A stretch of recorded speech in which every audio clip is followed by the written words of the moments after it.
I've been out 3 times. On the Columbia twice. The water was just incredibly high where I was, higher than I'd ever seen it in 18 seasons. One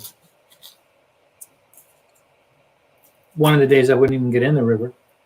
Another day I got in and took 5 or 6 steps and thought, that's it, I'm leaving. And then the third day I put 7 fish in the net. Nice. Got a couple nice ones. Got one that was well over 20, so that was nice. How about you? So I've been training for Ironman and Good. Dealing with kids and not fishing as much as I normally do. Kind of expected that this year, but I'll still get out for carp a bit this summer when things slow down. But we're heading to Alaska this year too, so the whole family. Yeah, all 5 of us are heading up, and we were going up the Kenai, and then we've got a week we're staying in Alyeska. So good. 2 full weeks up there. Should be good. Good. Have a good time. Yeah, well. Your kids fish? So it depends on their mood, but yeah. Zach actually likes it the most right now. My 4th grader. How old are your kids? 14, 10, and 7. Oh, wow. Okay.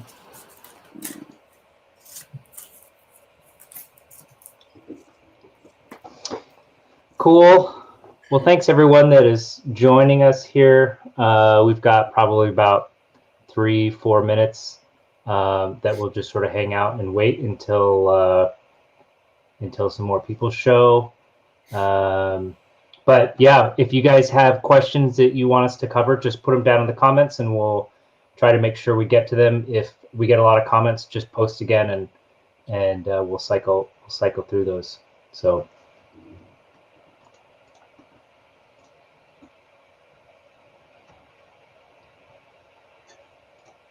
And I guess while we're waiting, I will play a video from the only trip that Brian and I have ever done carp fishing. We did manage to catch 1 fish, but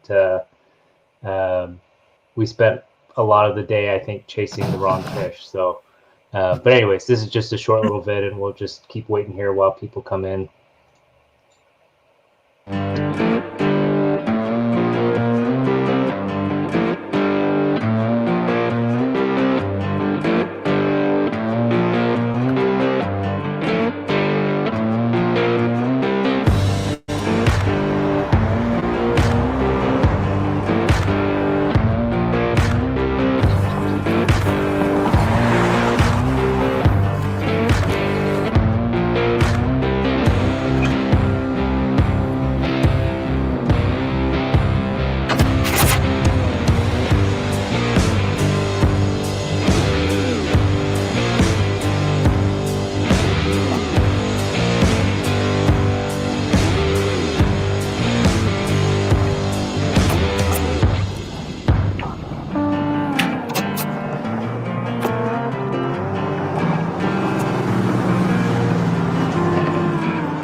Still be there. Yeah.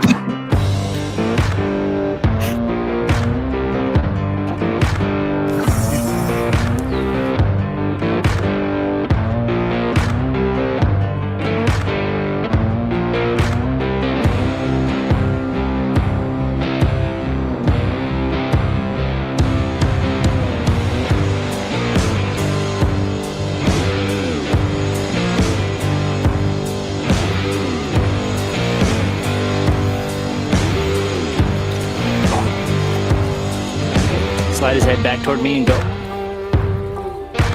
Oh yeah! Look at that thing. Is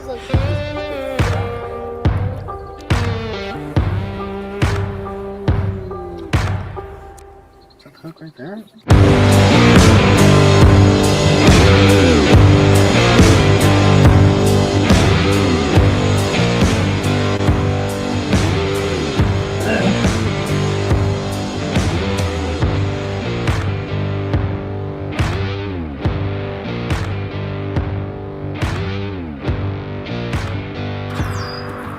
feels like it's hung up on the grass at the bottom. Yeah. But then Well, cool. Thank you everyone for joining us.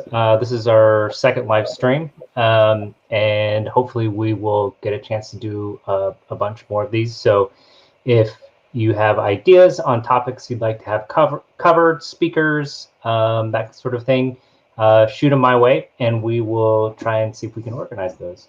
So today we're lucky to have Jim and Matt join us today. Matt has guided for 20 years. He's fished for carp for 10. He stopped guiding about 3 years ago to work on conservation issues. And he has worked with the Washington State Congressional Delegation to permanently reauthorize and fully fund the Land and Water Conservation Fund. So that sounds like some awesome work, and lucky to have Matt here. And then also joining us is Jim. And Jim, can you pronounce your last name for me? Pankiewicz. Pankiewicz, and Matt Paluch.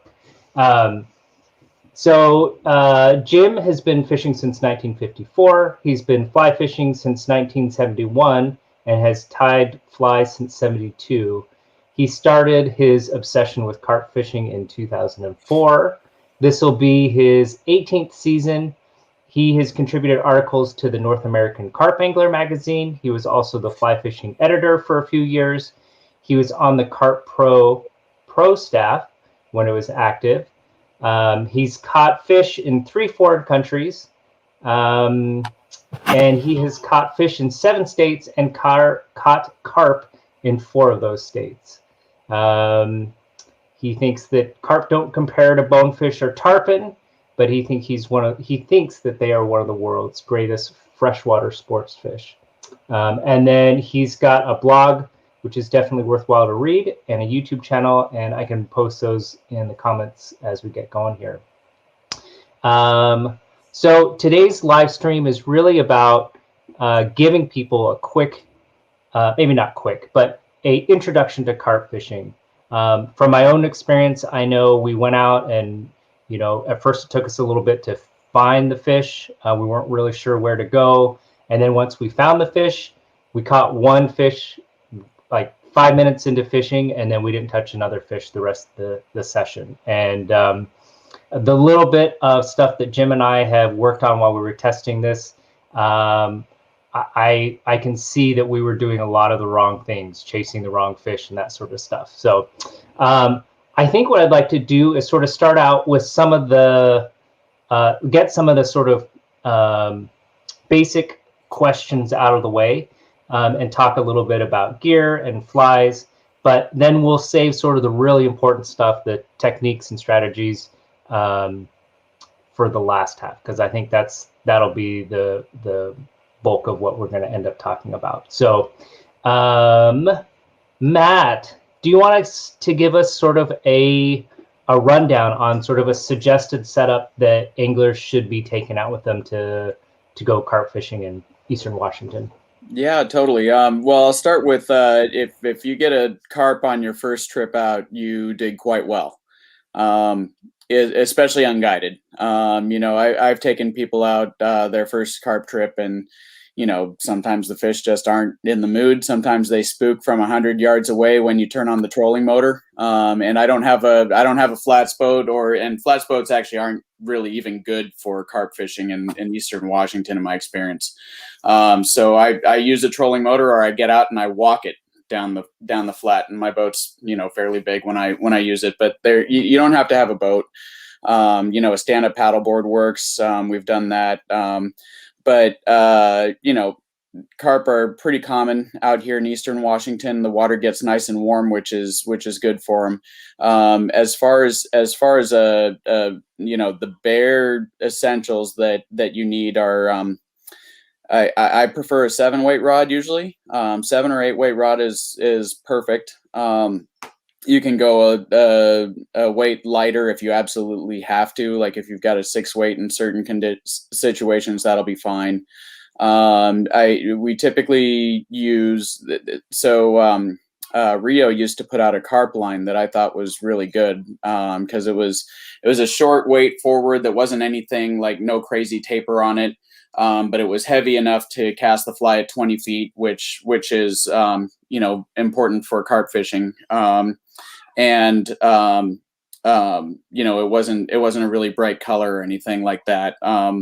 But now I tend to use the redfish lines. So either Scientific Anglers or Rio have redfish lines. Depending on the water temperature, it could be either the warm water redfish or the cold water redfish. I haven't tested those against each other in the same water, but it probably doesn't matter that much. And then I always use fluorocarbon for leader. And that's because fluorocarbon isn't seen as easily by the fish, but it also sinks to the bottom. So if you are leading a fish and you want it to wait, and you want to wait instead of picking it up and casting it again, I like having the leader down on the bottom, but it's primarily because the fish can't see it as well. So that's what I like. Flies, I don't think, and Jim may disagree with me on this, and that's fine, but I don't think carp are terribly specific about what flies they like in most situations. In certain areas, you can find them feeding on crawfish more than other areas. In certain areas, you'd never see them eating a crawfish. So like some of the rockier places, you'll see that happen. But it's good to have a general selection of flies that will work in most places. Like probably 5 flies are what I catch 95 to 99% of my carp on. And a lot of times they just anything that they can get their mouth around on the bottom, anything fuzzy, anything with rubber legs is really good in most situations. But there are specific situations like clear water with a hard bottom where getting more specific about the fly is necessary. But if you've got a good 5 patterns that that you believe in, and those essentials, then you can be carp fishing. Usually when you're carp fishing, you want the water flat, so you don't want any breeze, and you want a high sun so you can see them. So the other thing that if you wanted to get a little bit more extravagant is to get a boat or a stand-up paddle board or something you can stand up on and see them. But that's not necessary. There's plenty of places to shore fish for carp. Very cool. Jim, what would you add or disagree with in there? I wouldn't disagree with anything. I would very much agree with what he was saying about patterns, and I have some video to illustrate this. Generally, carp are elective, not selective. If they're eating, put something by them, they'll eat it. If they're not eating, I have video of carp just sitting there, put the fly right in front of them, not touching it. But I got a great take on video that I was going to show where carp are clearly eating damsels, and I put something in front of them and boom, comes right out and takes it. So elective, not selective. Very cool. And I guess I should have asked this first, but Dan from Flyfish Dan, he had a great question, and maybe Jim, you can take this one off first. But what makes carp fishing so exciting for you, and why do you do so much of it? Have at that. You want some silliness or just a straight answer? We can go both, but yeah, either whatever you want. Well, they have such pretty lips, Dan. Here, let me show. Can I show a picture? Sure. Okay, let's see. That's share screen. Yep. I don't remember how to find it. We went through this, and I'm not sure now. You can do share screen window, and then you can just choose your main computer screen, and then you can just bring up the the image. Okay, there. Dan, look what Angelina Jolie says. Huh? They have the coolest lips. Okay, enough silliness. I can show pictures. I got lots of pictures of carp lips, and I think that's funny. But what happened for me was I actually from Darce, that I know Matt knows really well. I'd heard about him in 2002 and thought, well, that sounds kind of interesting. But what really appealed to me is he said it's all sight fishing. I thought, well, that's great. So we went to Banks Lake, and happily or sadly, I got a fish the first trip. Not like the first 5 minutes. It took a while. But that thing was sitting there, not tailing straight up like this, but feeding. I thought, well, that's what Darce was talking about. I put a fly out there, and it moved about this far subtly. And I thought, did you just take the fly? Because it didn't go bam like that. It just picked it up and kept looking for food. And I set the hook. Thing came straight up out of the air and took me into the backing. And I thought, I'm hooked. I'm doing this again. I'm coming back again and again and again. And there was a huge learning curve. There were times when I went, I didn't see a fish. And I thought, well, this is stupid. I don't like it. And then I would see fish and I couldn't catch them. And I had a lot to learn about behaviors. It took me 3 years, well into the third season, to learn to understand why I shouldn't cast to a fleeing fish, especially a slow fleeing fish.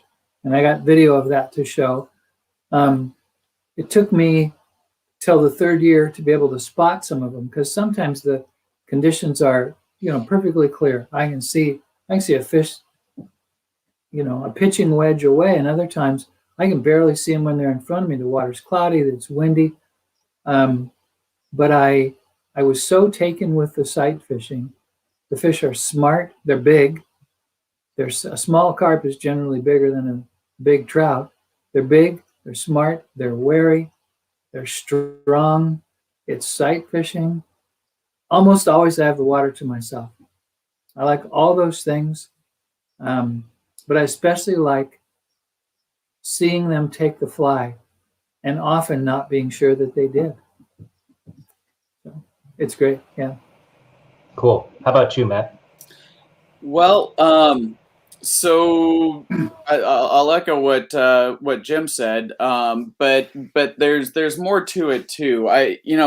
When I get a day on the water, I like to be out there all day. And when the water's too hot for trout, I'll typically switch over to bass.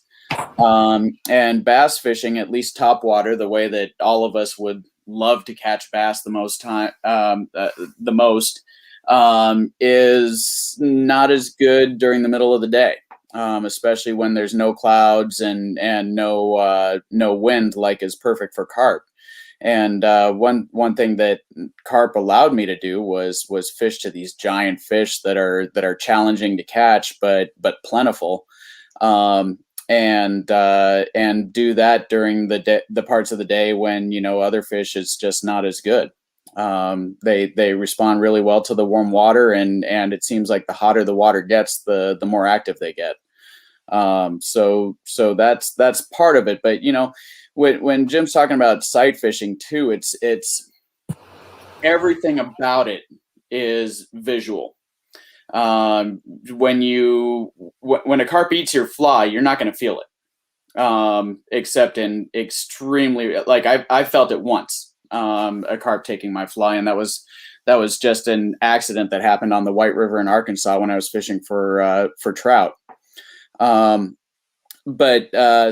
when even in detecting the strike, you're watching the fish's behavior instead of waiting to feel something.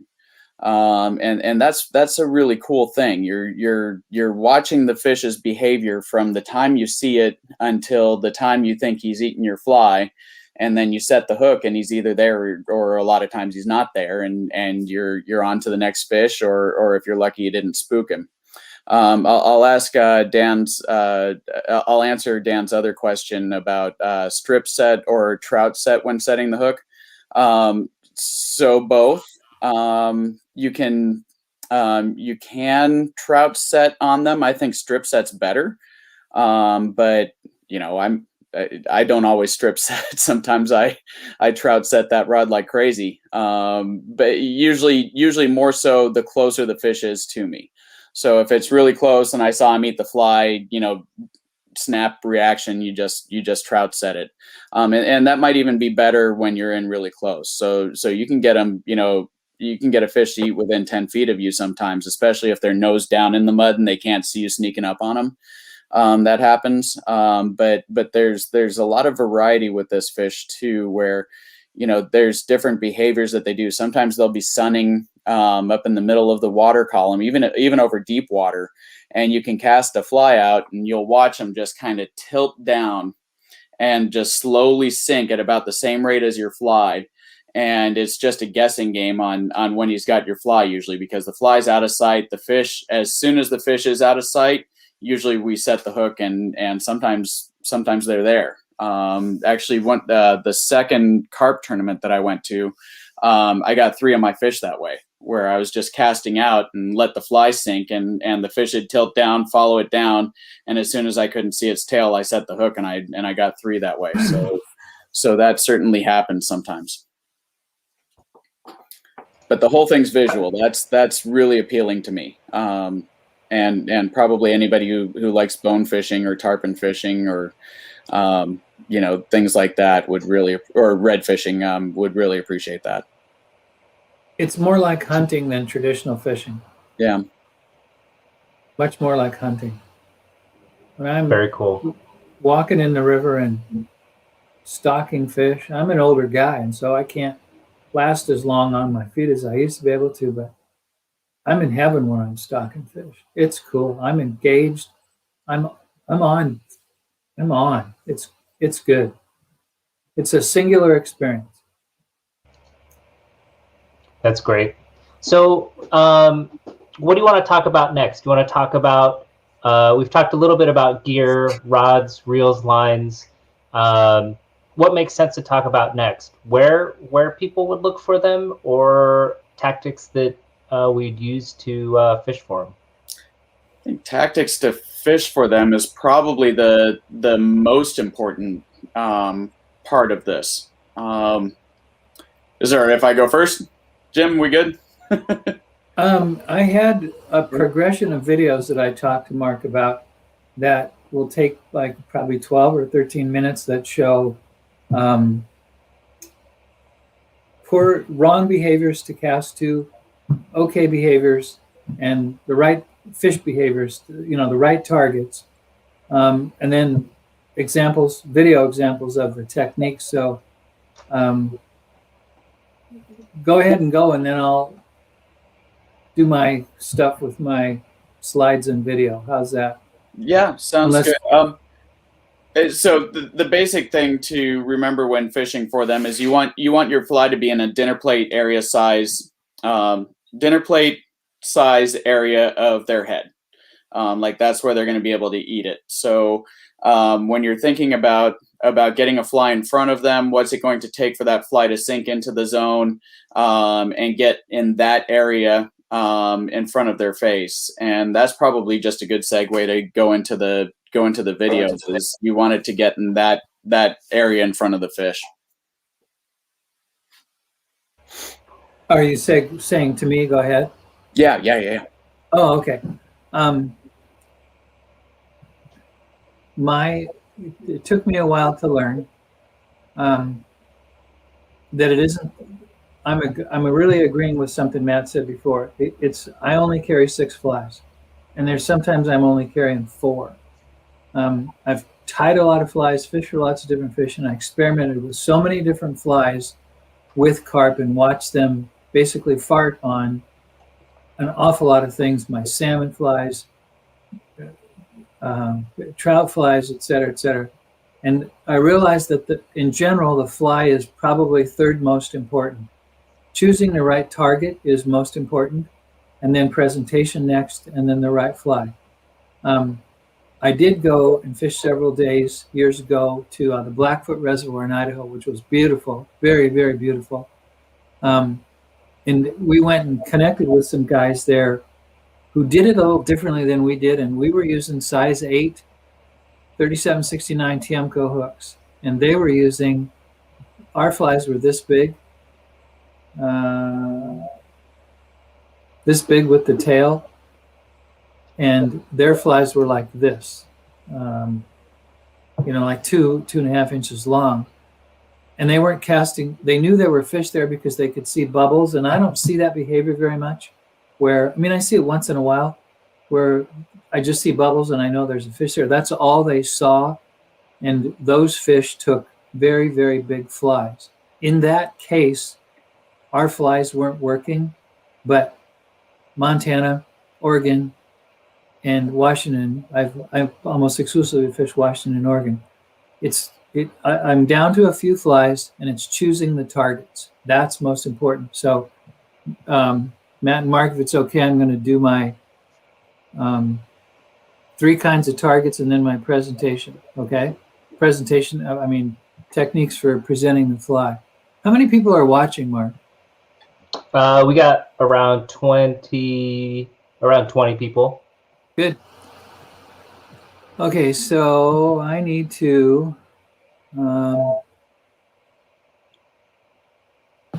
gotta get to my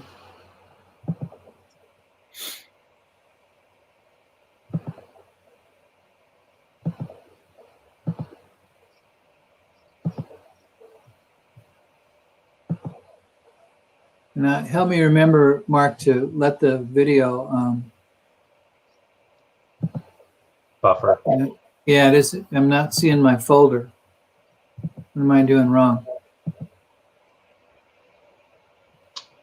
You're doing share video. Are you doing videos first or pictures? No, first? I'm going to show a slide that shows the bad behaviors. Avoid these fish, and then I'm going to show video of those fish. Got it. Okay.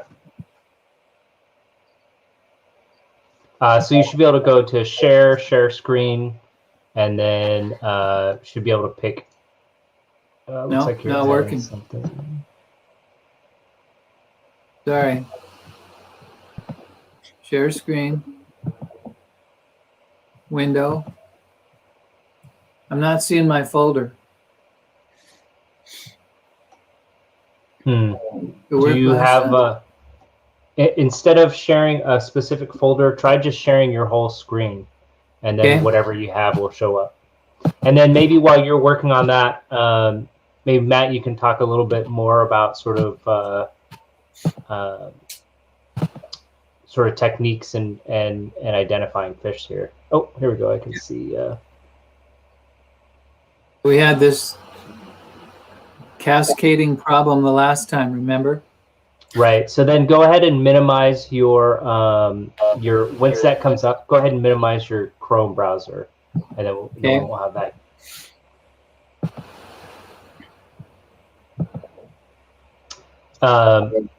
Amy has a question here. How much ground do you typically have to cover when wade fishing a flat? Do you search them out, or do you wait for them to come to you? Maybe Matt, you can take that. Can you see this screen, Mark? You see this screen? I don't see it yet. So to answer the how much ground you have to cover, I typically am always searching out fish. So I'll be covering miles a lot of times, and even especially in the boat, I'd say I'm almost always moving. So if I'm fishing a long day,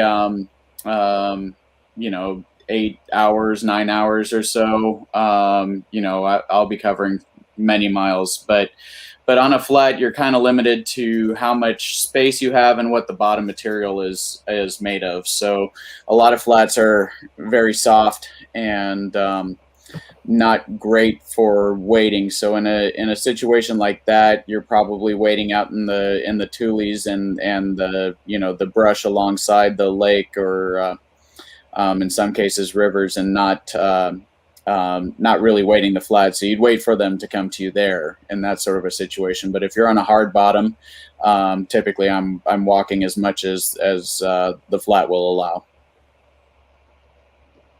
Cool. All right, Jim. I can see that you're trying to add Can something you see that? here. You see that, Mark? Let's see. We got a box. We got a box, but we don't have anything in it yet. Spawning, fleeing, fast cruising. I'm just getting a black box here.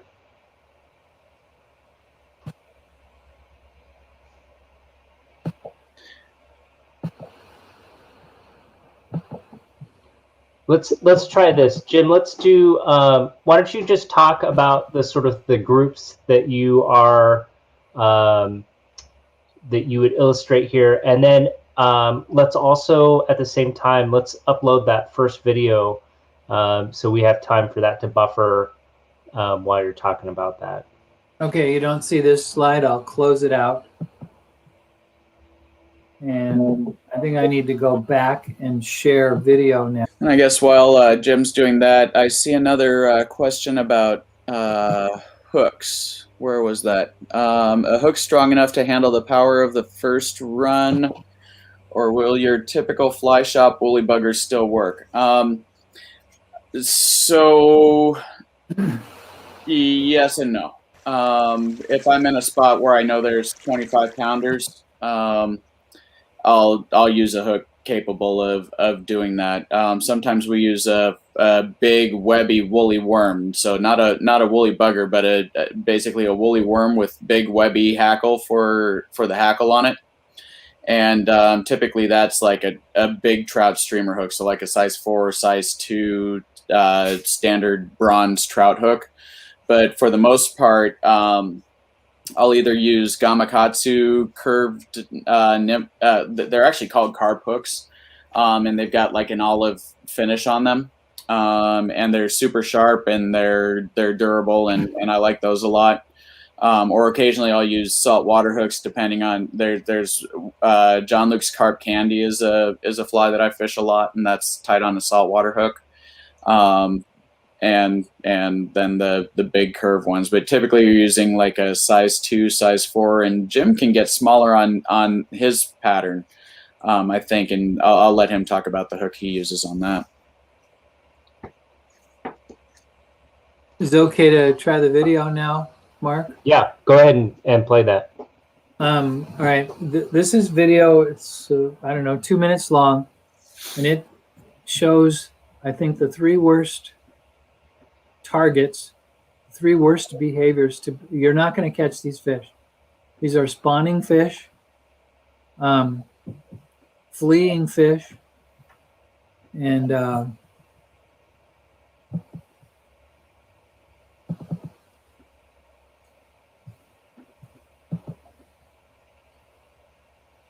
shoot. Do you want me to play it? No, not yet.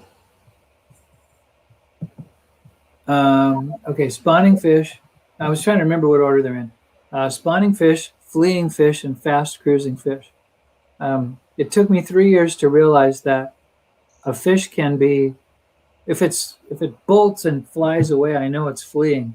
But if it sees my fly and turns away even 6 inches, I had to learn to count that. Looks like it's playing. Is it playing? It's not on my Okay. end. If it turns away from the fly, even just 6 inches, and doesn't move fast, it's still fleeing. And I had to learn that's a very bad target. If it's the only fish around, I'm going to cast to it till it's a block away. But if there are other fish around, that fish will scare the other fish. Carp are really open to suggestion. If one of them is scared, the rest of them get scared. And I had to learn how to teach myself, leave these fish alone. So these are the worst targets here, the red list. Here's spawning, fleeing, and fast cruising. These fish are spawning. They look crazy. They're crashing and thrashing. Looks like they're not scared of anything. They're not tailing.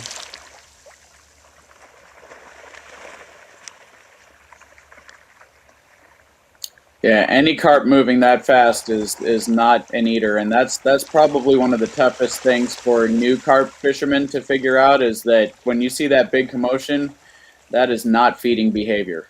That Not at all. they If you were don't have- spawning, would you eat? Here we got a tailing fish and about 10 I mean, it feet wide. depends on who I'm spawning with, I guess. But Okay, look,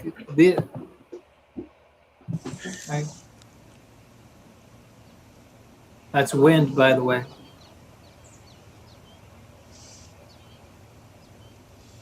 That's a great target. He's Yeah. going to come and see my fly, and then he's going to be scared. And as soon as he leaves, he's no longer a legitimate target. He's done. Oh. Scared him. Dang it. He's done. Okay, yeah, these fish, this took me 3 years. There's 4 fish in here. They're really close. And they see the fly and make it as a fake. And once they start moving away, they're done. Leave them alone. Because there's other fish. I catch a fish this day, but away from me and behind me, to the right and behind me. Need to leave these fish alone.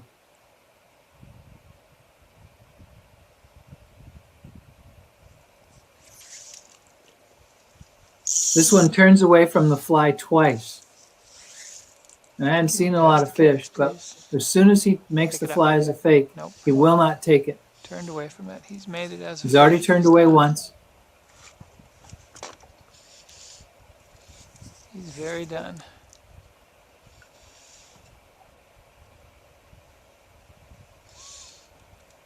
He just turned away again.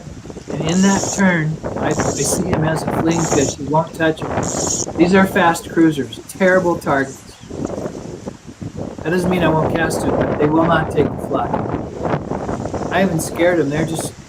They're on the freeway.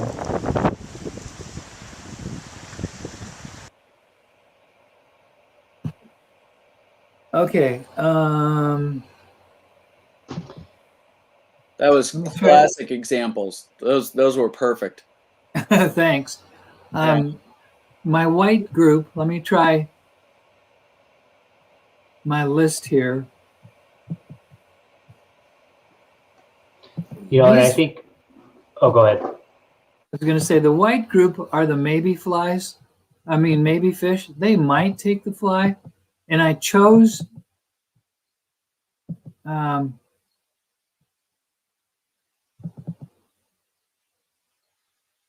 did that come up?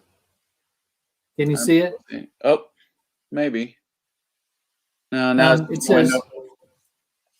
okay, these are the sort of okay targets. They're not ideal, but they're way better than red. Holding in current. I've got video of my friend Keith casting the one that's holding in current, but then it starts feeding, and it becomes a better target.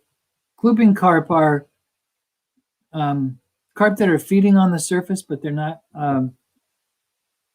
They're harder to catch. I went to the Missouri River in Montana to fish with Keith just to catch fish, carp on dry flies. Sunbathing fish, I chose some video of terrible targets. If I see one sunbathing fish, especially if it's on the bottom as opposed to the top of the water column, he might take the fly. And then a bubbling fish, I just don't see that very much. They're eating.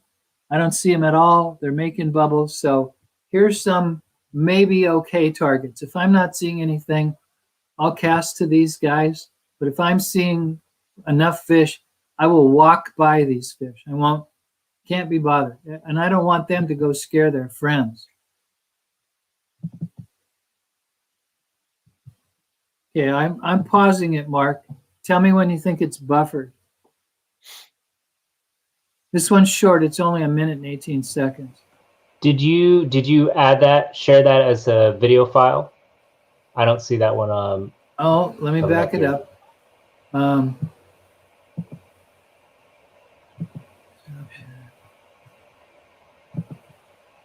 Okay, share video file.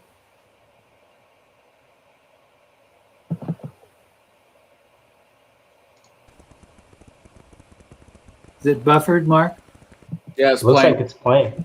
Yeah. Okay, that's the Missouri River. That's the prettiest place I've ever carp fished. It's just beautiful. We went there to catch them on dry flies, and we did. But even when they were clooping, we had a hard time getting them on dry flies. They were feeding on caddis. That was a fish holding in current.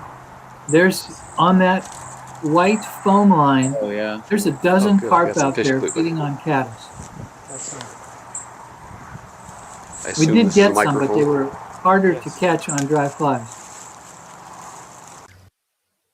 These are I'm some, sorry, I paused it real quick because I wanted you to go back and can you say what the term is again and define what you mean by is it clooping?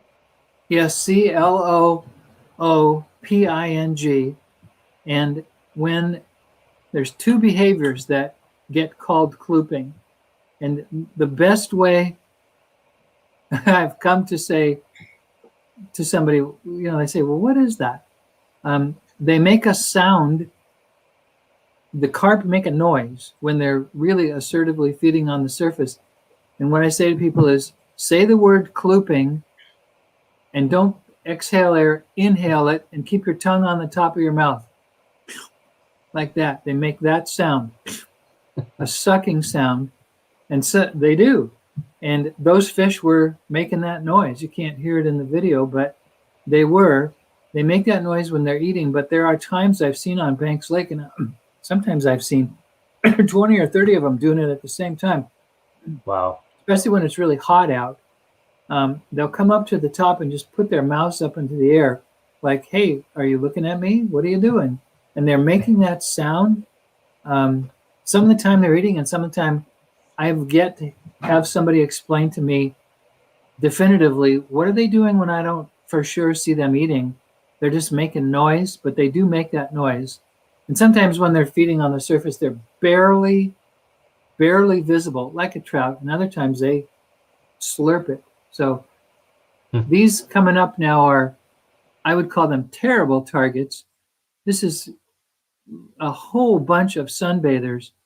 I know they're not going to take the fly. Somebody asked, how far would you wade? This is a flooded field on the Columbia, and it only floods every 3 or 4 years. And when it does, there's always fish there. Always. They're like house cats. If there's some new water, they want to go see it. Hey, what's here? Let's look at this. Let's look at this.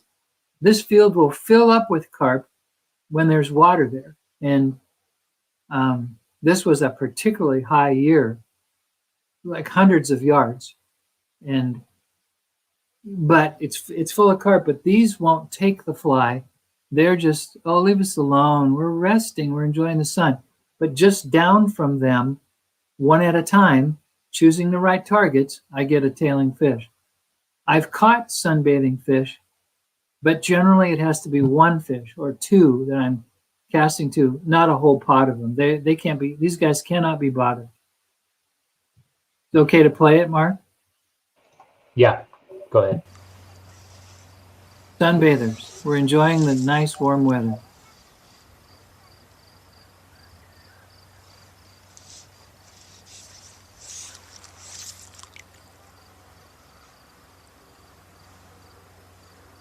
Geez, there's a lot of carp. Okay, there's one big, fat, shouldered fish right here. That thing is well into the teens. He's on the top. That makes him a tough target. This is a Columbia River. And I'm trying to, if he was facing me or facing sideways, it'd be a little easier, but I'm trying to get close enough to put the fly in front of him. This is a lazy sunbather. There's not much current here. He's an okay target. Okay, now the good targets. Okay to move on, Mark? Yeah. Okay.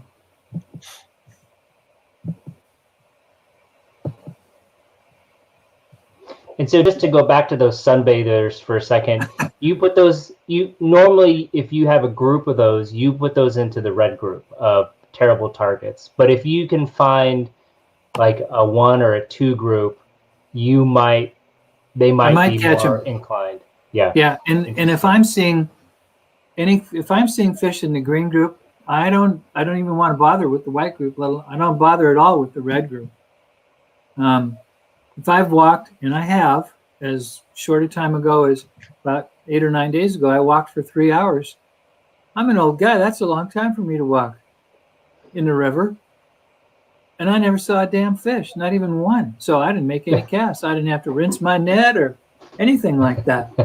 And if I see a couple fish and they're bad targets, sure, I'll cast them. But if I'm even just seeing a few good targets, I leave the bad targets alone. They go tell their friends.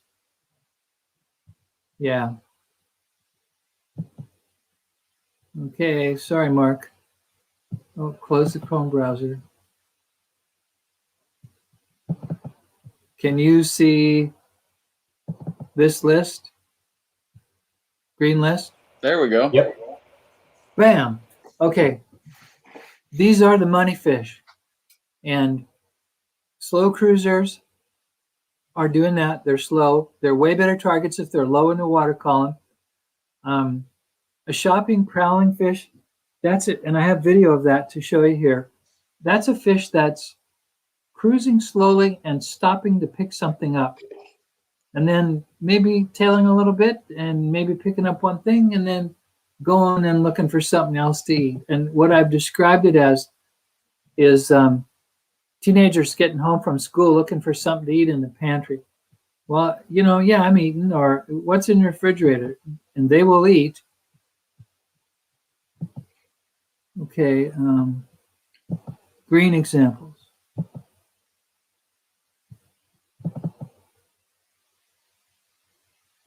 Did it work?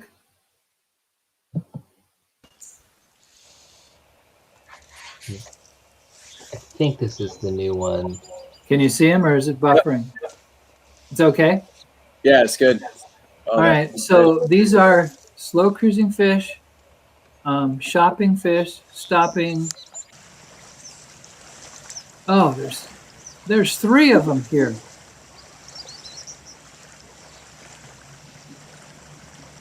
This is the conditions that Matt was describing. Straight up sun, blue sky, darn near no wind, clear water. I can see these fish from a block away.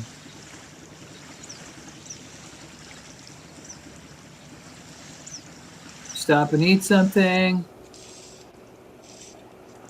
On There's the right there. There'll be an arrow that shows you where the fish is. Yeah. Well, I thought there was an arrow. Dang it, I thought I put an arrow there. I can see them. You've done it before. Can you see my cursor? Yeah, there's the arrow. Now,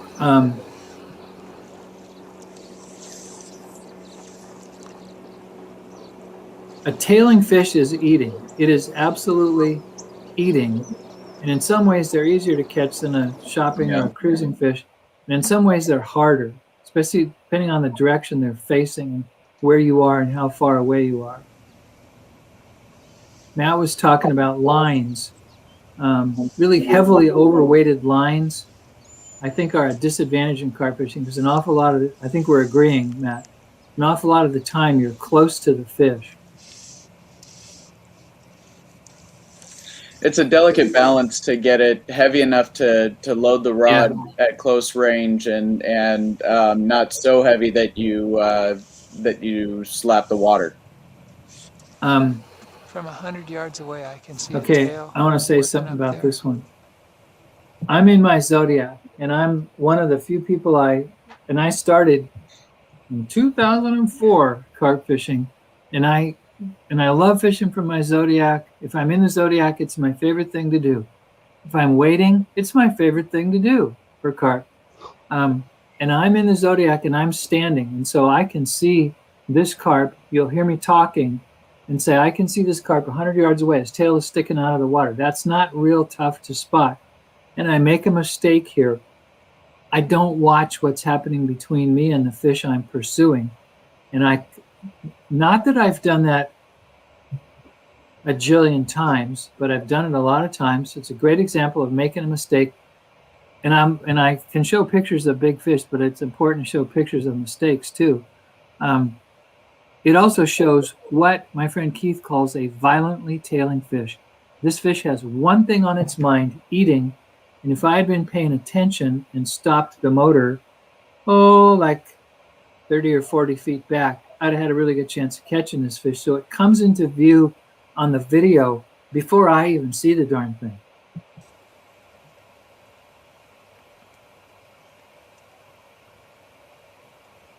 Maybe he's just cruising and there's one right in front. I haven't of him. seen it yet. Run right over him. This keeps Too it late. so he's Look at how tailing serious he around. is. That's an eater. Boat's almost on top of him. Oh, I could have got that fish. Yes, thank you for laughing, Matt. I agree. That's funny. Oh, I've done that so It many is times. funny. It is. Yeah. Okay, this one, oh dear God, this fish is tailing like crazy. This is eating seriously, and I'm trying to walk through rocks and look sticks and stuff from the wind in the winter and everything, and I just can't. The fish is facing away from me. I'm having a terrible time getting close to him. He's really visible there. And he's tailing seriously. That's a great target if I can get to him. Yeah. Look at all those sticks I got to walk through without scaring that fish. Can you dap him right there? I was trying to. Yeah. And I actually don't remember if I caught that fish or not. Okay. Techniques. Well, one question I had about Sure. tailing fish. Yeah. So like the two examples or the couple examples that I saw, like you're not actually seeing the tail out of the water. How often do you actually spot them with the tail out of the water? And how often is it just that they're, head down? To see them with the tail out of the water, you got to be in pretty shallow water. And sometimes they are darn near vertical, but not usually. At a 45, well, that fish that I drove the boat right over, drove the Zodiac right over, I call that a tailing fish, but he wasn't straight up. Sometimes, especially if the bottom is muddy, their gills and their face will disappear in the mud, and they'll be straight up. And if you spook them, they'll come up and they look like those old Milk Mustache commercials. Their face is covered in mud. They were so deep in it. That's not normal. One of my clips here shows a fish that's in 10 inches of water, and that's not normal either. But it is. How deep is the water that I'm mostly fishing? Oh, 30 inches to waist deep, not deep. I don't go, even when I'm in my Zodiac, I don't go chase them in 10 or 12 feet of water. I just don't. My Zodiac's very quiet too.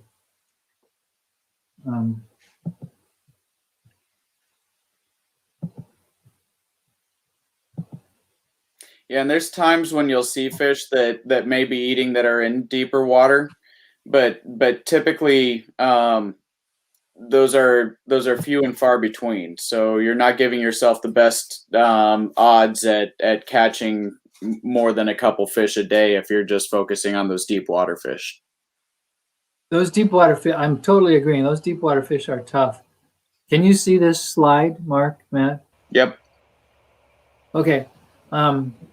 Techniques. And I've caught them doing other things. Like I've caught a few swinging a fly in the current. Okay.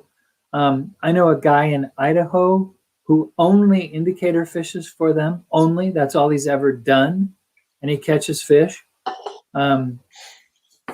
I have never caught one using an indicator. I make a fair number of short casts. And some of these casts, you're going to see one here, are so darn short it's hard to execute a back cast, and it's more like you're throwing the fly over the top of your shoulder and it just plops in the water. So in my notes, in my journal, I keep an extensive journal, and I have since the 70s. I just called it plopping. I make short casts, I make long casts. I realized in the early 2000s I was dragging the fly a lot to get it on the carp's dinner plate, spaghetti platter, whatever. And I'm going to show some, I think, a really good video of, because the fish is so clear, of dragging and dropping the fly where the fish doesn't, he doesn't break stride. He doesn't change his speed or his direction. He just, Mark, it looks like I froze. What happened? You're not. not frozen to us. You look good. Oh, all right. Because okay. You'll see a carp not change speed or direction. Just I drag the fly in front of me, just drops down and picks it up and keeps going, and I set the hook. I do trout set all the time. Their mouths are lift set, I call it. Their mouths are subterminal, and so I'm lifting against the direction that their mouth faces. And I'm going to show, this goes back to two things, something that Matt was saying about they're not, terribly picky eaters when they're eating. And I'm convinced that they are elective, not selective. There's a time in the summer in the Columbia, usually in June, when the damsels start hatching and the weed mats start forming. The carp will come in under those weed mats and eat the damsels. They're eating one thing. They're eating damsels. They're not eating clams. They're not eating crustaceans or crayfish or chironomids or anything. They're eating damsels, but I know I can get them to take my fly. And so I'm going to show video of dropping.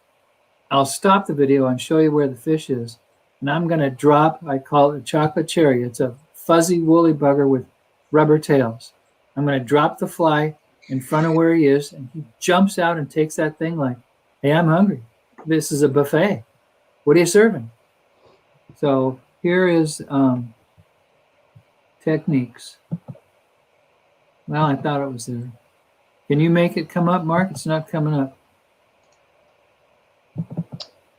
I've got your screen up. Are you sharing a video file? I thought I was. It shows at the bottom there. Let me start it over. Let me go back and start over. Share video file.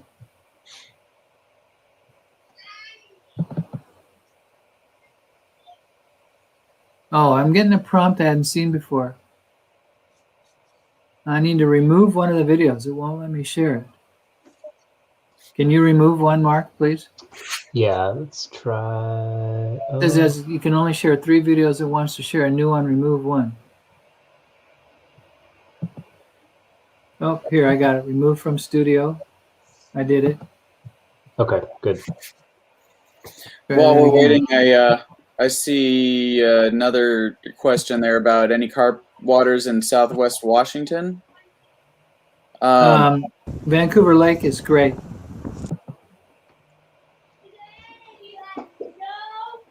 Okay to play it, or want to wait and say something about that? No, go ahead. We can probably finish up with locations later.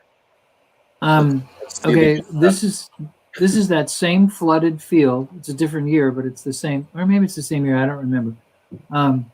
It's the river's high and the water just fills the field and the carp come in. And I am really close to this carp. You're going to see its tail, and I can barely make a short enough cast to get it there. And going back to how Matt was talking about detecting a take, you almost never feel it first. It's visual. And what you're going to see first here is the line is going to straighten. And I know that carp's taking the fly. I didn't see him take it, but he did. And by the way, I do talk to myself out loud when I'm fishing, so you're going to hear me talking. Get kind of excited. That's just plopping a really short cast. Here comes his tail. Yeah. That's what I'm talking about. Yeah, baby. That's a good fish. That's a lot better than the last one. I caught several I fish have a hard time that keeping day a lot of sagebrush. in this flooded field. One day, I caught a fish on a flooded road. Yeah, I've taken time to position the boat. Okay, this one, what's a good cast? A good cast is one that doesn't go over the top of the fish and scare them. This cast goes right over the top of the fish. And if you drop the fly right on its head, ooh, that is bad news. That's very scary to them. Food doesn't fall on my head. It may be there waiting for me. It may have fallen wait for me, but it doesn't fall on my head. I don't like that. So I'm way past this fish. He's pointing away, and I strip it on his dinner plate. And he picks it up. I like that. Above, upwind of a tailing fish. Is it the fish on the right there up by the bank? Pick up the Yep. carrot. Yeah. There. Cast is I didn't too put an far. arrow in Strip this it one. onto his dinner plate. See him And turning? should be there Yeah. now. And there he goes. See him There take he the goes. fly? He wanted it. He wanted the carrot. Yeah, I love yeah. carp fishing. Oh, Hell that yeah. was beautiful. There we go. That's what I'm talking about. Yeah, yeah. Hey, why did it start over? That's okay. I'll watch fish eats all day. We're good. This is all takes. So my feed is showing that I'm a minute and 12 in, but it just started over. What should I do here, Mark? Just play it? I would maybe click into where you think into 112 and then just click play again. Yeah, baby. That's a good fish. That's a Can't lot make better. it play. He wanted the carrot. Yeah, yeah.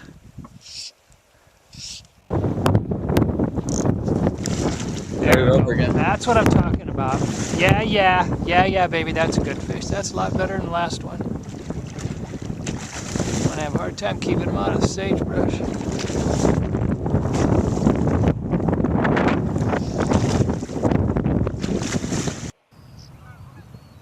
Okay. This is, I might have edited out one of my favorite clips when I was revising this and trying to shorten it, but this is dropping the fly, dapping it, dropping it. And these weed beds that you see are, you can't see it in this video, they're covered in adult damsels. The damsels are walking up the weeds to the top and hatching. And there are big fish cruising around these weeds looking for damsels and under them. So here we go. There's right where the long white weed is there. There's a 10 or 12 pound fish there. You're going to see his tail come out, and I'm going to try and drop it to the right of the screen here where his head is. And then I get weeds on. See his tail? Yeah. I would point out that something I'm doing here intentionally is fishing with two flies, not because I want him to see two flies. It's easier for me to manage dropping the fly because there's extra weight. Now I'm going to catch this next one, and I'm going to pause it and see if you can see the fish, and then watch him dart out and take the fly.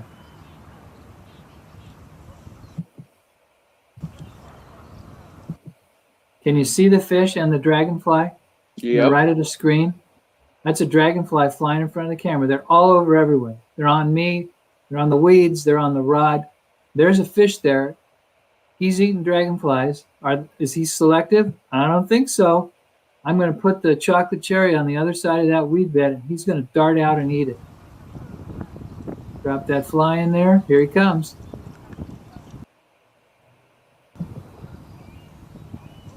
Boom, he's got it. And away goes that reel. Oh, that's really good. Okay, I got him out of order. This is my best video of dragging and dropping. Okay, that fish has not spooked yet. He's still looking around. He's prowling. He has not bolted away from the fly. Plop that thing out there. Drop it. Here he goes. That was great technique. Oh, look at him. Nice. Thank you. Thank you for picking that up. And you're a mirror too. Hell yeah. Get up and go, baby. Can I jump in really quick on? Hell yes. Go ahead. So, what a lot of people should be thinking about especially with that last video, is that they can suck in a fly from a distance away. Yeah, they can. And I'm not saying that he did it there, but one thing to think about is if he tilts down and he looks like he's eaten it, he probably has, unless you can see that he hasn't. And that's a good time to set. But they can suck it in from a little ways away. If you're outside of that dinner plate size area, it probably hasn't sucked it in. But if it's in that area and he's tilted down and stopped, set that hook. That was beautiful. Thanks. That's one of my. I got to a point where I started taking video and wanted to get takes on video in 2010, and all my video had one thing in common: it was all terrible. It was terrible, and I didn't start to really capture good video till 2011. And after 2012, was less interested in catching lots of fish than I was getting takes on video. I want takes on video, and I have a better day. I enjoy my day more if I say, I got 5 takes on video today. Yeah. And my goal this summer is I want to get a take from the drone. Yeah. And I'm a long ways Nice. from being able to do that. But anyway. So I'm sure Mark can attest to this, but for video stuff, like it's always best to have another person with you. Like self-filming fishing, like there's situations where it can work, but really to get the good stuff, you want to fish with a buddy. I'll go out and take my drone out with you, Jim. I've got some experience with it. I just got it. Santa brought me a drone this year, and so my experience is about this much. You know, dang it, I edited that and I left out a clip I want to show. While you hunt for that, Dan had another question for Matt. He was asking, here, let me get this out of here. Would you recommend a guided trip for your first carp experience to help learn all the nuances of fishery? Absolutely. They can be so darn frustrating that if you're trying to learn it on your own, there's definitely a chance that you're just going to get so frustrated you're going to give it up. And it's such a challenging and rewarding fish that I hate to see that happen.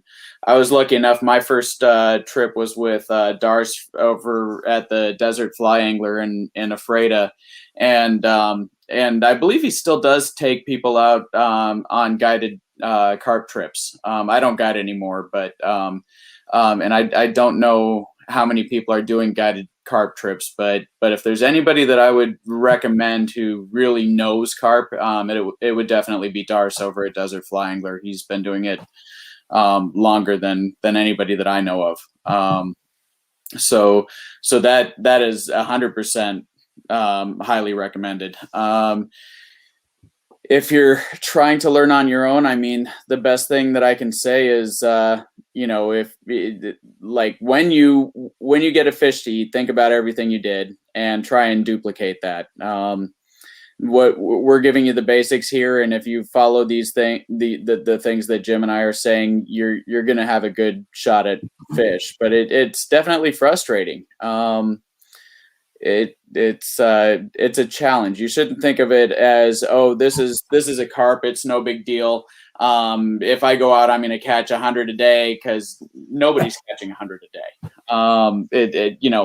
Even for me nowadays, I rank a good day as more than 3. I have a lot of days that I do better than that because I've been doing it for long enough that I know spots where they're going to be, and I know when to leave a place. But 3 fish, I'm still happy.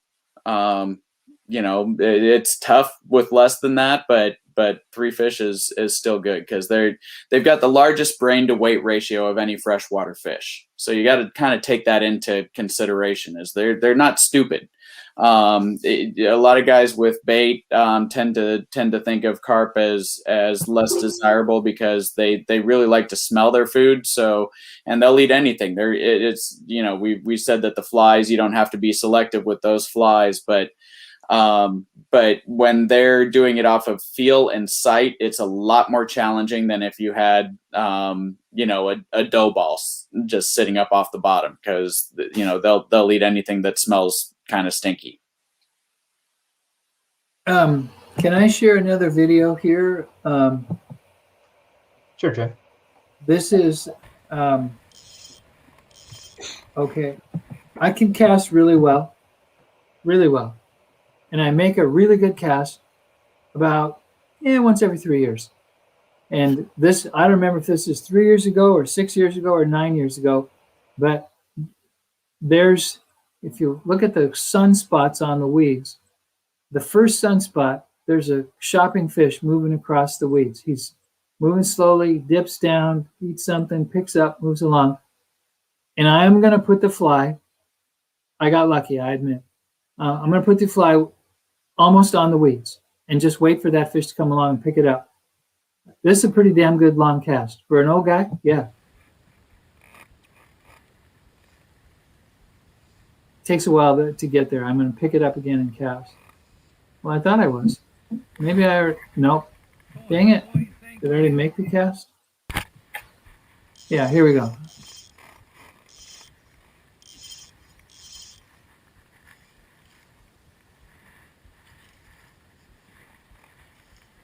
I know where you're fishing. I know you do. And that's a pretty dang good cast. Yeah. Against those weeds. Here comes the fish. Just let him pick Oh, it up. good. Yeah. Yeah, you could just see the spot coming along those weeds where you cast to. That was beautiful. And so for perspective, let me when I make that good of a cast, the universe goes out of balance. And so to put it back in balance, usually pretty quickly I have to do this. And this puts the universe back in balance. Yeah, there you go. That puts. I can't see that. What's that?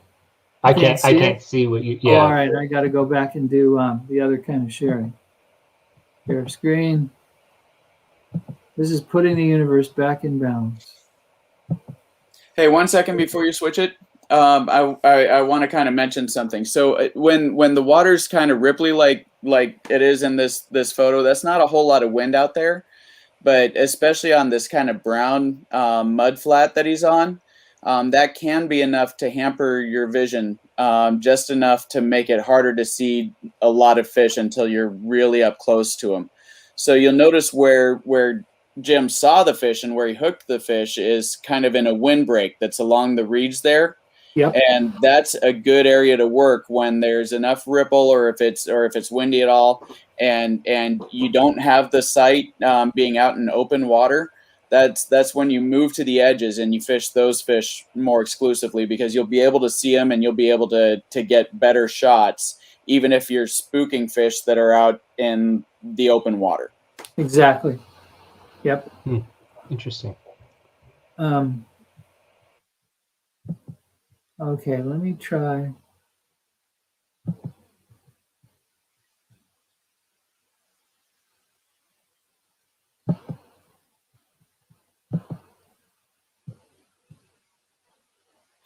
I'd also say in most situations, like even if you can cast 80, 90 feet, try to refrain from doing that.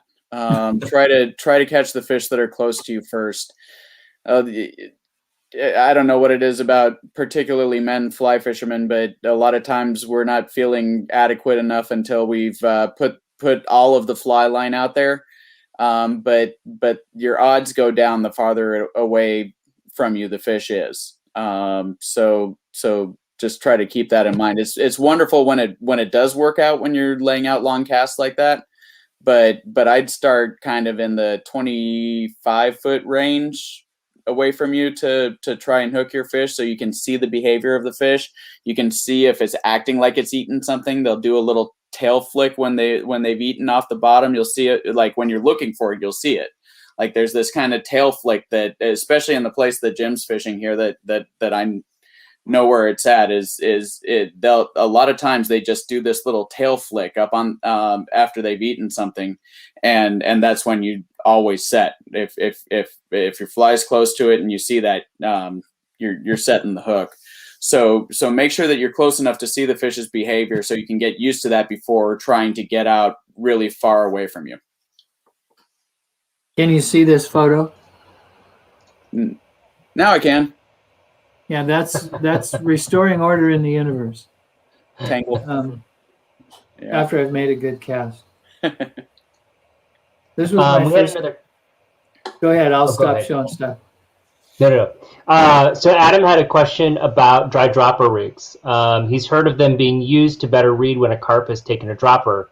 Any thoughts on that?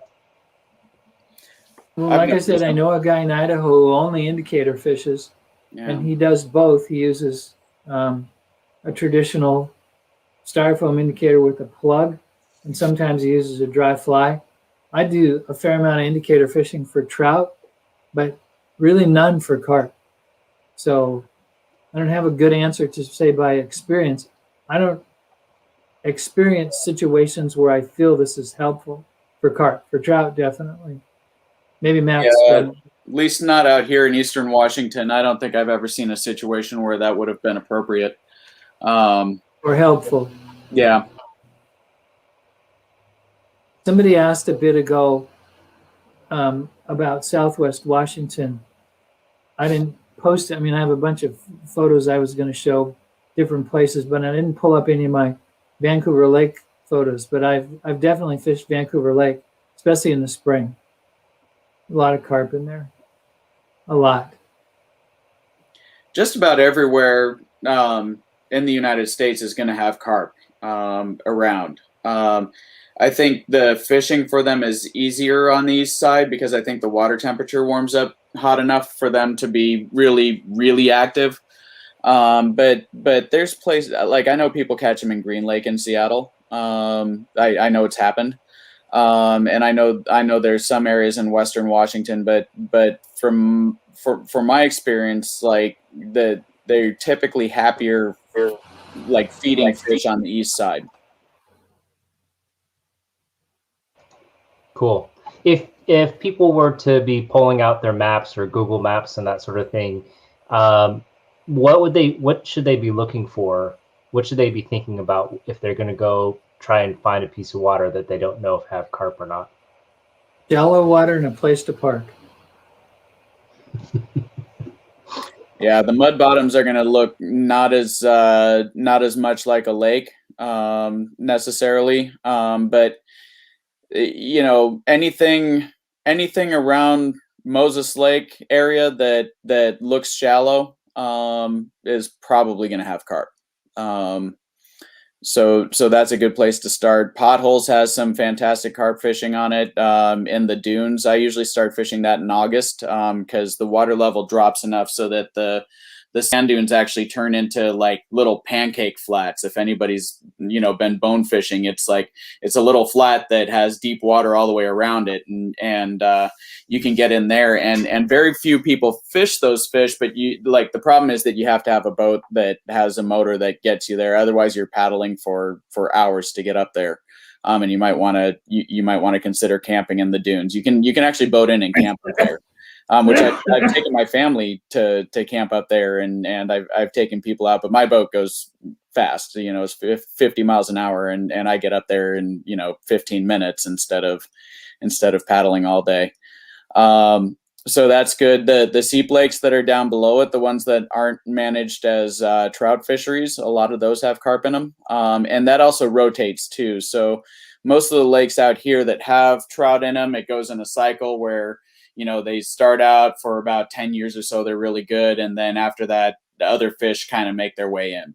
And that can be from a variety of things. A lot of times it's illegal planting. Sometimes I've heard stories of birds waiting and getting carp eggs stuck on their feet and fly to a different water. And that could introduce carp to a particular water. But in the seep lakes that are down below potholes, I know a lot of the ones that are right next to the road and you never hear anything good about them, there's carp in those.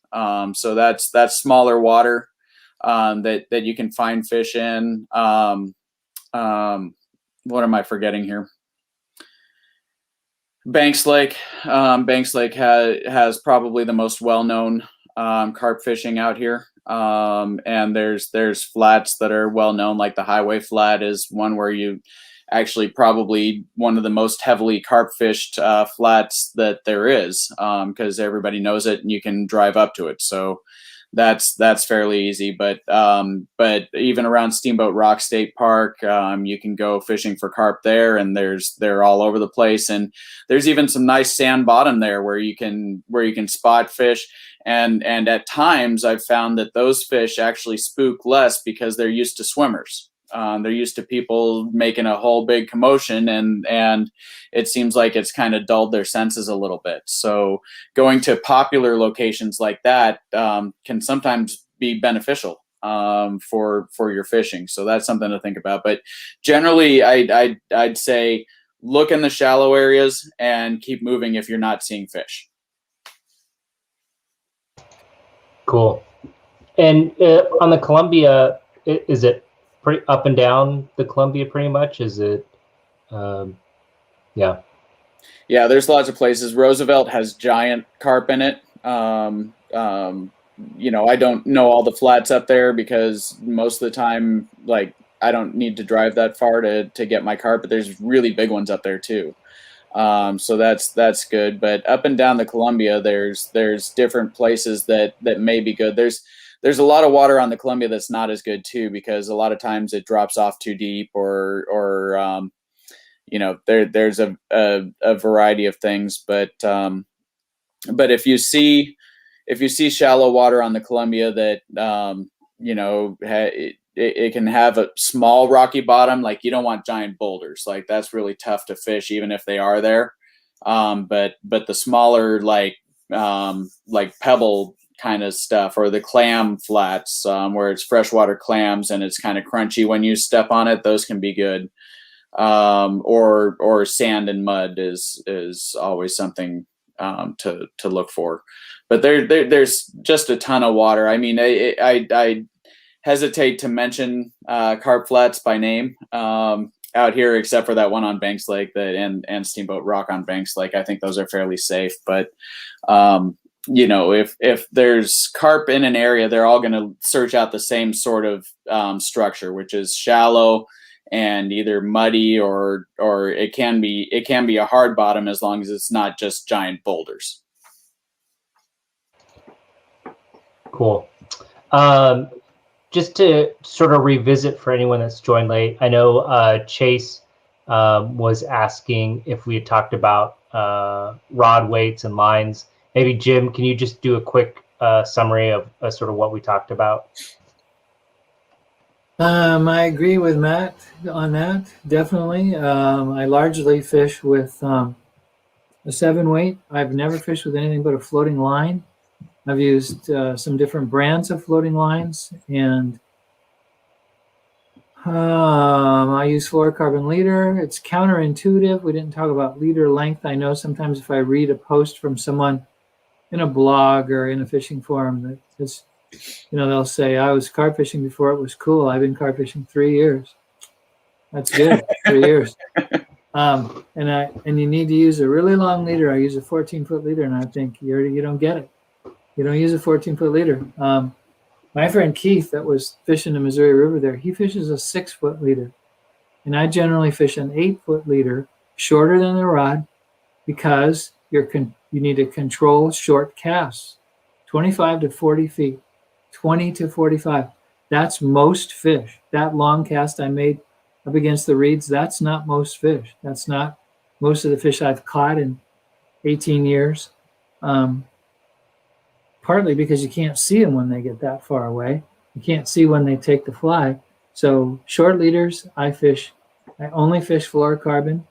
I don't even bother anymore with a tapered leader. I do 15-pound mono with a fluorocarbon tippet. If it's windy, or if I'm fishing where there's current, I'll fish a 2-fly rig like you saw me doing, dropping that fly to the one that was feeding on damsels there. And that isn't because I want them to see 2 flies. That's because it's actually easier to control the fly than harder if I'm dropping or making really short casts, because I can get it down, manage it better. It's harder on the back cast, but I don't always do that. But if it's windy, I'll do 2 flies, or if there's current.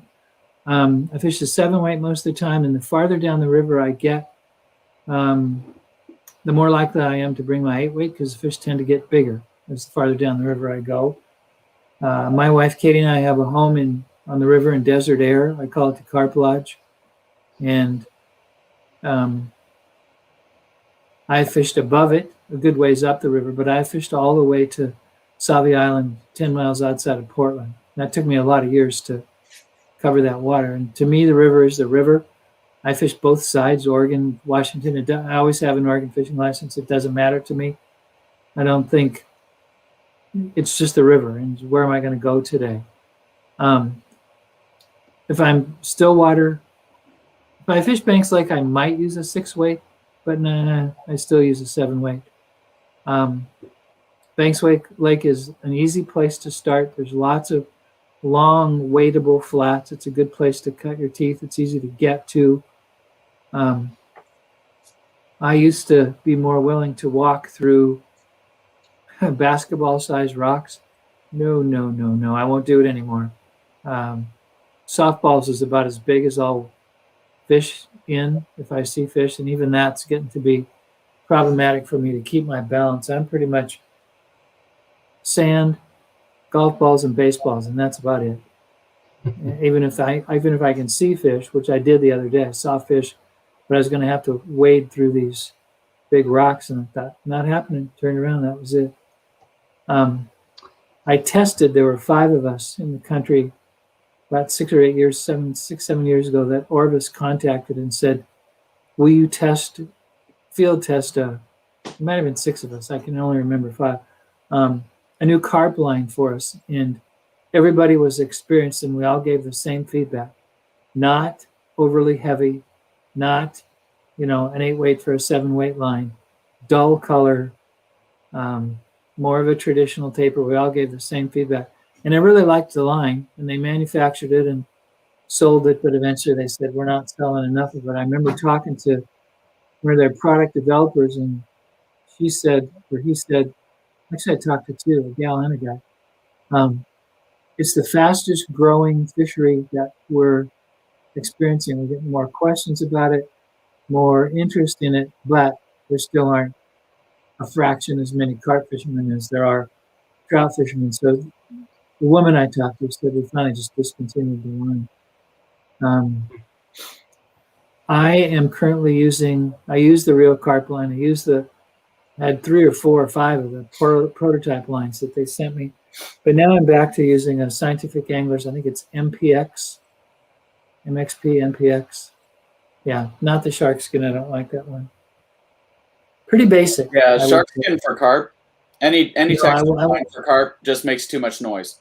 It's exactly. That thing is, it's too noisy. And you think, I wrote an article for North American Carp Angler some years ago called The Tale of 3 Farts. And I said, they can hear me fart. You think, no, they can't. Yeah, they can. And it's enough to scare them. They have 4 extra bones in their head called the Weberian apparatus. It's an amplifier. They hear your feet more. They hear your splashing more. They hear bumping, thumping. They hear everything more, and it startles them more. And we didn't really talk about this, but be stealthy, be quiet, as quiet as you can. Short steps, simple steps, no. Take it easy, be stealthy. You're hunting. Yeah, when I was guiding him, I was whispering instructions to clients who were fishing them, and I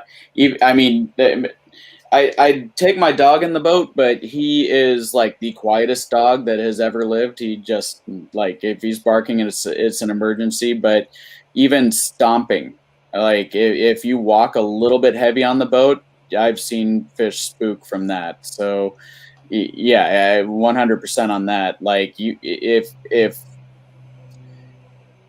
if you're less steady on the boat, find a way to stabilize yourself against something so that you're not shifting your weight all the time. Because keep your feet still.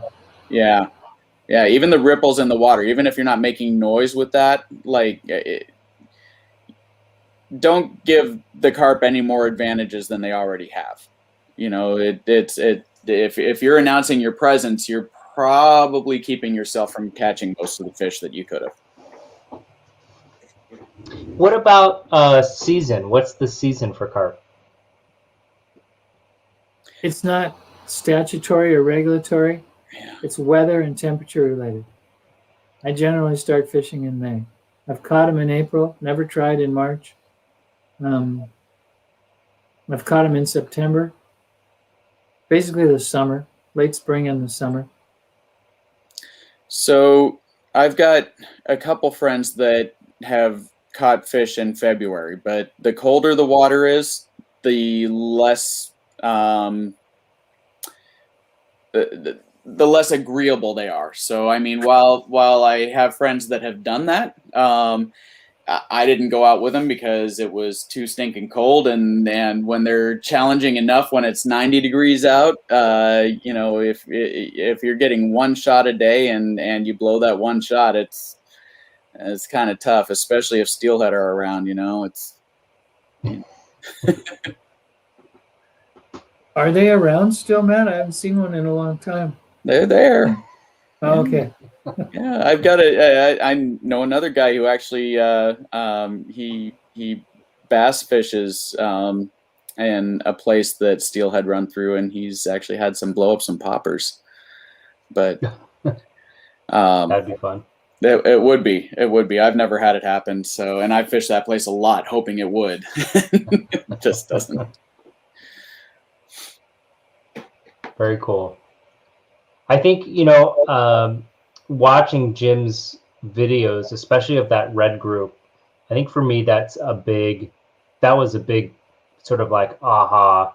I know when I went out, we saw a lot of fast cruisers, and I was like, oh, I'm doing the drag and drop thing. I can figure out, I can time, like he's moving this fast. So I'm just going to cast out there and then wait and then try and drag it in front of him, and like no interest whatsoever. And I think, I think all the fish that we were encountering were just not looking for food, and I probably should have just moved on a little faster than I did. So I think.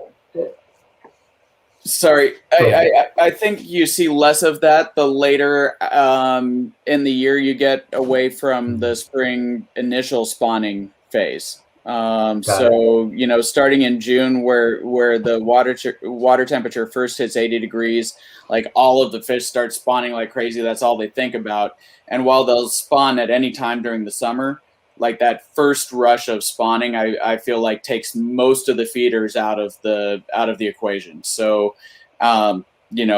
if all you're here, like if the only carp you're hearing are the ones in the reeds that are just making this huge commotion, if it sounds like a waterfall when you're on the water, that's a lot of spawning activity, and those aren't going to be the fish that you want to target. Move on and look for one good target. Yeah. Target choice, presentation, fly selection.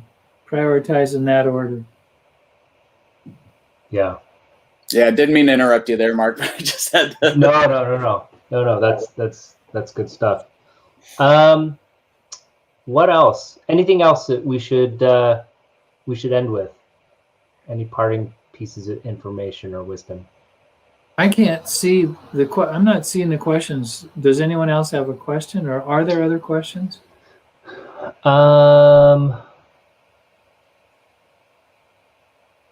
So actually, one person asked in the very beginning, and we talked a little bit about this, but it was, what flies should I use in a lake? And it looks like he's targeting common carp. But from your guys's sort of information, it seems like it's mostly, are the fish receptive?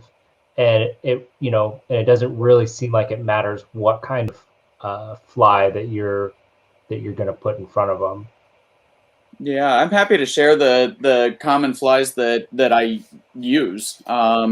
So the ones that I've been using in the carp tournament, because when that happens on banks, a lot of the fish are up in the weed beds or along the sides of the weed beds looking for dragonfly nymphs. So I use a fly called a backstabber there, and basically it's a soft hackle collar with marabou coming out of the top and just any sort of webby chenille that goes over it.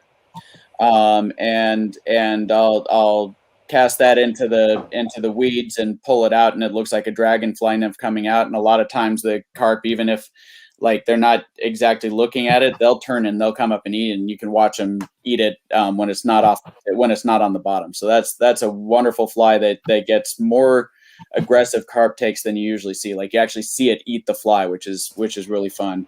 John Luke's carp candy has been around for a long time. So that is like rubber legs with some rabbit over the top. Basically, same thing with some dumbbell eyes, except it's got rubber legs too.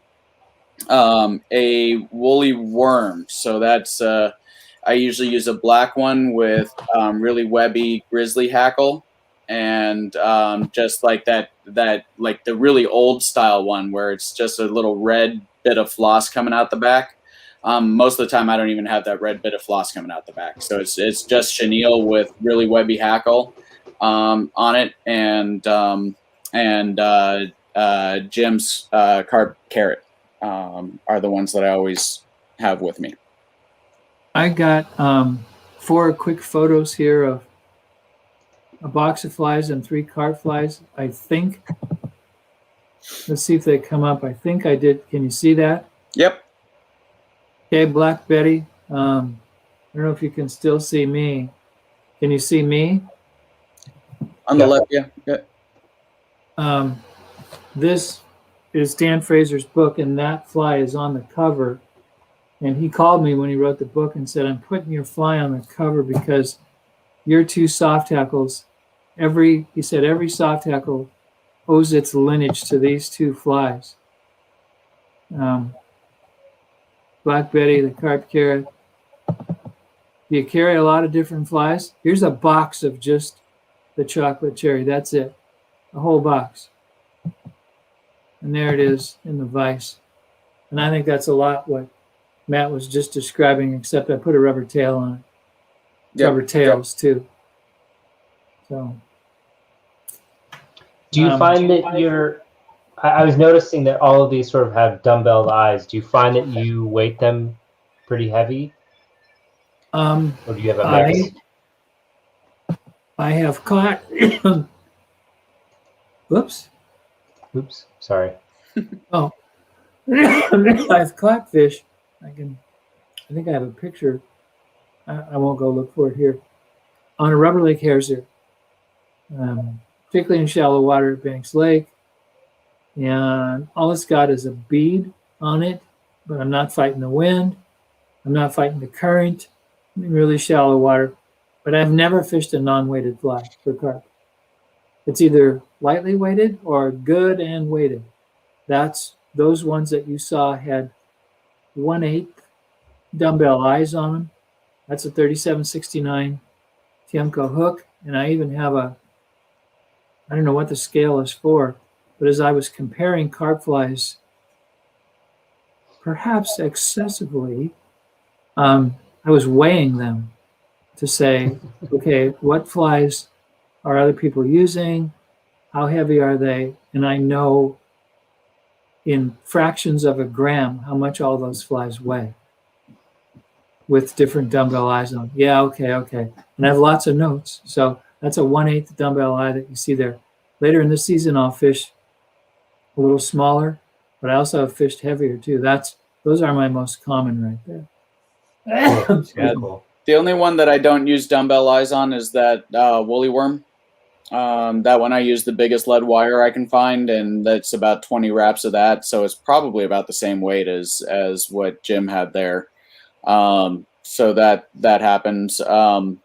But yeah, typically like some of my flies are like that. The backstabber fly that I mentioned for dragonfly nymphs, I on purpose underweight that one because it's for a specific type of a situation. Like when the fish are in the weeds and I know they're looking for dragonfly nymphs, I know I don't need that fly on the bottom.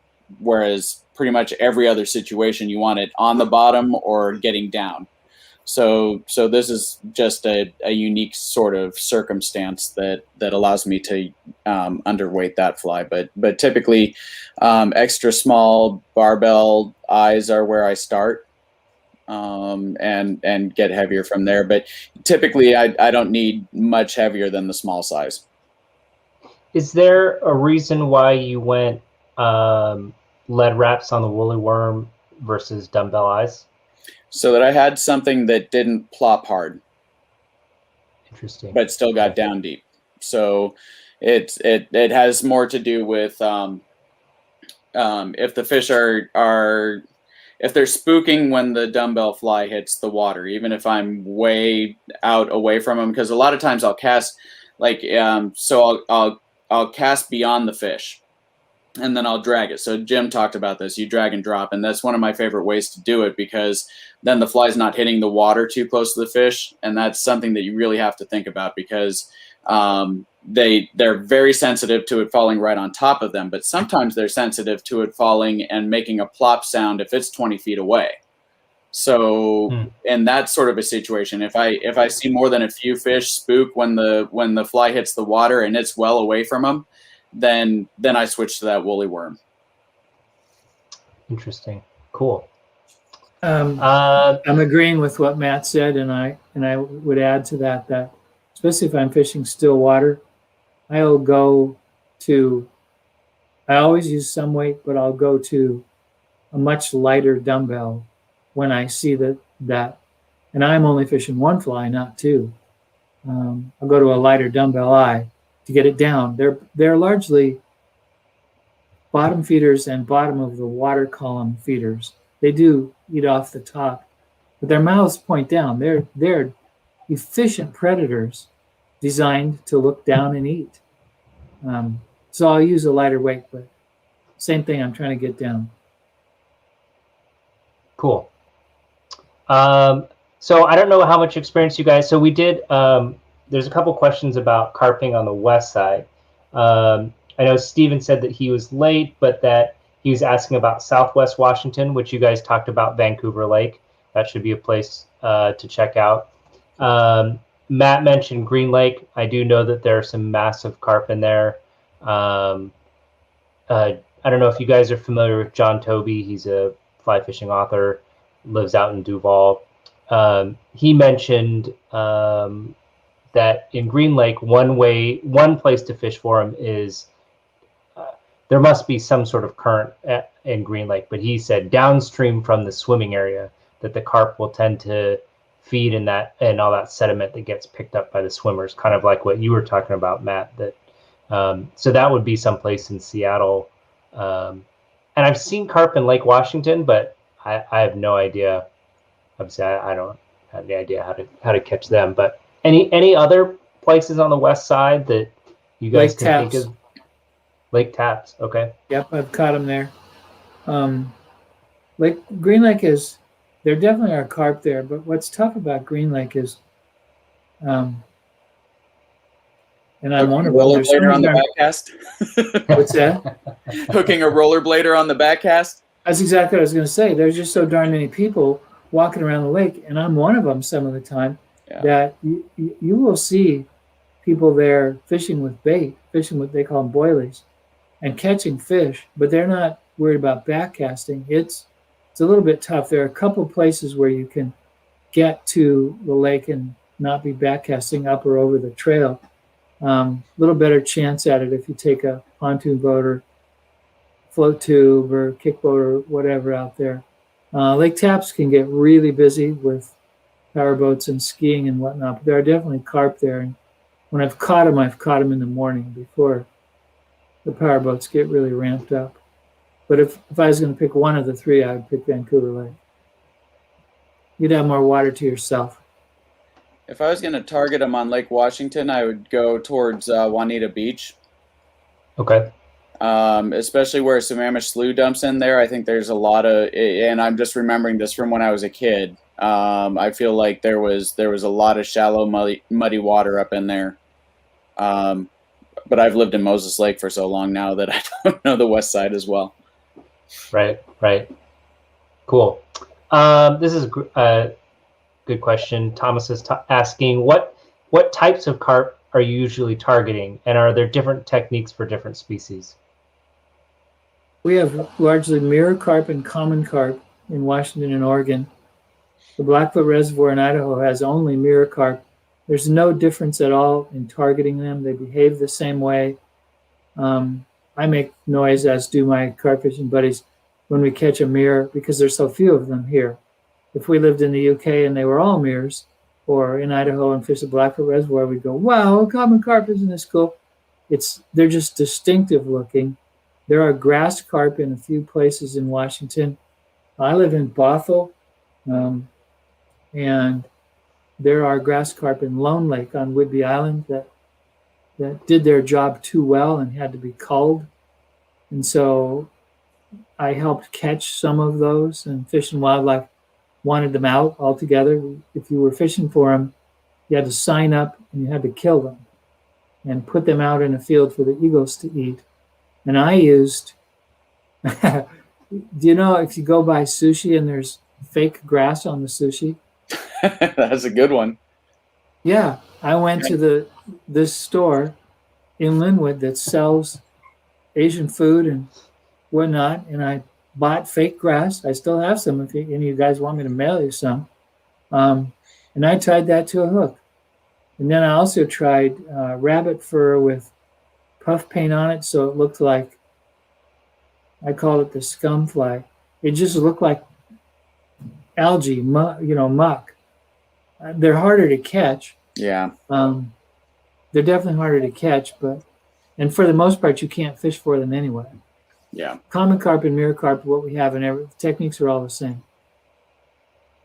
Yeah, if you're going to fish for grass carp, make sure you check the regs, and it's specifically listed as open to fishing for grass carp, because I think the statewide rule is you're not allowed to fish for them. It is Why definitely. is that? They're controlled. They're planted they are purchased from out of state. They're supposed to be certified sterile, every one of them that they bring. They're planted. It's regulated where they can be planted. You have to get a permit to plant them there, and they're there to eat what is considered too much vegetation. They're really good at it, though. Yeah. They're really good at it, and so too much vegetation got killed in Lone Lake. Eaten, not killed, eaten. Adam had a question about time of day. He's seen larger groups feeding comfortably early morning, but he doesn't know if that's usually the case. Yeah, they'll eat any time of the day, but in order to get good shots at them, I don't start fishing for them until 9 in the morning, generally, pretty much all year, all season, I should say. So I want that sun high enough to where I can see them pretty well. I totally agree with Matt. It's about being able to see them. 10 to 2. You want to pick an ideal time of day? Middle of the day, straight up sun, blue sky. Yep. Can you find them at 7 in the morning? Probably, but I've never tried it. And I'm not going to, because they're too hard to see. Interesting. Okay. Cool. Yeah, go for the redneck slam when it's early in the morning. So what you do is you got it. The redneck slam is a bass, a panfish, and a carp. And if you want the redneck super slam, you got to add a catfish into it. And that's tough to do on a fly in one day. It has happened, but that's pretty tough. So that if you're up early in the morning, go for the bass and the panfish, and if you're in a water where there's catfish there's a few places that you can do it. They will eat a fly. You've got a shot at that, and then you've got during the middle of the day to catch the last one, get big carp. Very cool. Well, I made one cast to a catfish, Matt. One cast and caught it. That's it. Wow. Bat 1,000. Potholes, we get them on bass flies fairly regularly. And then there's a couple of sea flakes that have them Interesting. too. But there's one that we might have caught the same one. And Stan Coffin's gone way downhill. When that was still Selective Fishery Lake, WDFW actually has catfish barrels in there. And the catfish sit in those barrels, and they're just waiting for something to swim in front of it. So it was pretty easy to catch them there. But there's a few places where you can get them on the fly, and that makes a nice distraction when conditions aren't great for carp. Like so especially if you're coming over here from the west side and you like and conditions aren't right for carp, having those other fish kind of save the day for you is really nice. So and same way with carps. You know, when the sun's really high and there's no wind at all, bass fishing is not great usually, unless you're fishing a sinking line. And you know, personally, again, I prefer to catch them on poppers on the surface. So you know, you've got some wiggle room. Heck, there's if you go fishing in Evergreen Reservoir, there's great big carp in there, and there's tiger muskie in there too. So you can catch a tiger muskie on the fly or catch a carp. And I think the carp in there are so big because the tiger muskie have eaten enough of the juveniles to where there's so much food in there for the ones that survive to grow big enough to not be food for the tiger muskie. They get really big because there's just a ton of food in there. Which lake is that, man? Evergreen Reservoir. I know where that is. It's in Quincy Lakes area. So Stan Coffin's one of them. Quincy Lakes, one of them. Burke, Dusty's in Quincy Lakes. Yeah, I know where all those other ones are, but I don't recognize Evergreen. I'll be darned. It's the farthest one south on the road. So you drive over the dam for it. Okay. Very cool. It's got a hex hatch too. So you can see that at in late June and July. You can see that come off. It's pretty neat. That's very cool. Well, very, very fun. Thank you so much, you guys, for coming out and talking tonight. I think hopefully that gives some folks some ideas on how to start. I know it's on my list to go out and attempt it again, and this will definitely be useful. This has been useful information for me to try again, and so hopefully other people enjoyed this as well. Jim, I know. I wanted to throw up. I know Jim's got has a blog. It doesn't seem like it's got some great posts on it. So here's one place that you can. Hopefully, people on Facebook can see that. Matt, if people wanted to get a hold of you or follow along with your adventures, do you have some place that they can reach out to you? Well, I'm working in conservation now, so I'm not promoting as much as I used to. But Facebook is a good place. I run Eastern Washington Fly Fishing Group on Facebook. So either that or WashingtonFlyFishing.com is just my name is my username on there, so you can always message me on there too. Cool. And then Jim, I know you also have a YouTube channel. I think it's just your name, no space, right? I'll put that in here too. Yeah. Very cool. There's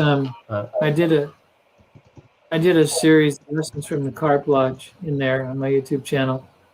There's, a lot more than what you saw here, but it's the same kind of stuff. And then there's I did a few videos that are just gratuitous. It's just takes, and that's it. This isn't helpful. It's just fun. Well, it gets people excited and motivated to go out and do it, and that it's possible. So it is useful.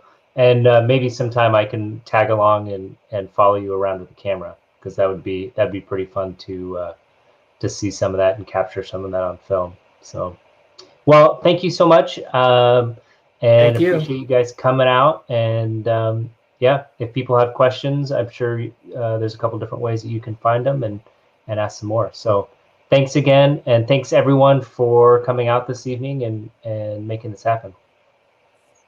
Thank you. Thanks, Mark. Good to meet you, Matt. Take care. Good evening. What's that? Oh, I said nice seeing you. All right. Take care. You too.